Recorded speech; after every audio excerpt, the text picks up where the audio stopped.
हम अभी भी मानते हैं कि सरदार साहब अगर देश के पहले प्रधानमंत्री होते तो जम्मू कश्मीर समस्या ना होती।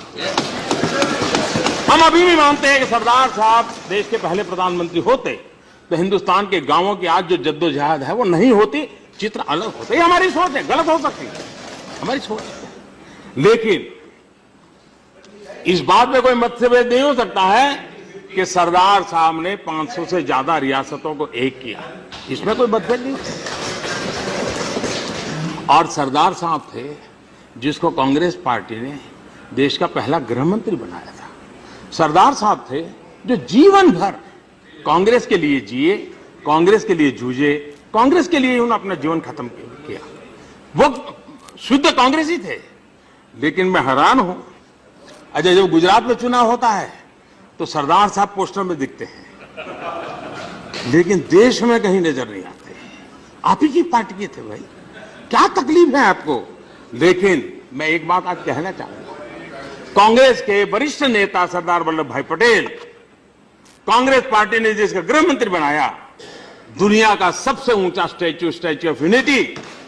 मैं आग्रह करूंगा कांग्रेस के वरिष्ठ नेता कम से कम एक बार जाकर के जरा श्रद्धा सुमन देकर के आ जाए। सरदार साहब कांग्रेस के थे, आप ओन कीजिए ना, आप ओन कीजिए। और मैं चाहूंगा गुलाम नबी जी कुछ दिन गुजारिए गुजरात में।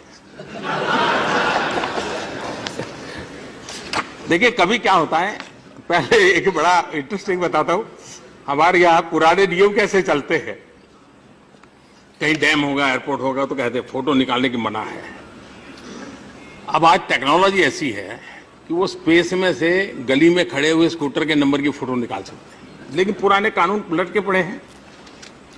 तो जो सरदार सरोवर डैम जब ओवरफ्लो होता था तब तो बना नहीं था, तो ओवरफ्लो होता था, उधर दिग्विजय सिंह की सरकार चलती थी, तो ये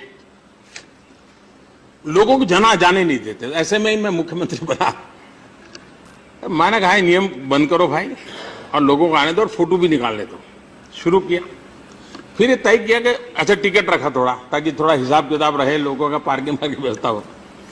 फिर ये कहा कि जब 5 लाख नंबर होगा, जो 5 लाख विजिटर होगा, उसको हम सम्मानित करेंगे। और मुझे खुशी से कहना है कि जो 5 लाखवां नंबर का इनाम प्राप्त करने वाला बारामूला का कपल था, जो शादी के बाद निकला था और वहां उसने फोटो निकली। देखिए चीजों को कैसे बदला जा सकता है। और इसलिए मैं कहता हूं कि आप भी कभी सरदार साहब के स्टैच्यू पर कांग्रेस वर्किंग कमेटी करे जी, वहां अच्छा लगेगा। कांग्रेस के थे जी, हमें तो देश के महापुरुष के नाते हमने तो जो श्रद्धांजलि देनी है हम देते रहेंगे।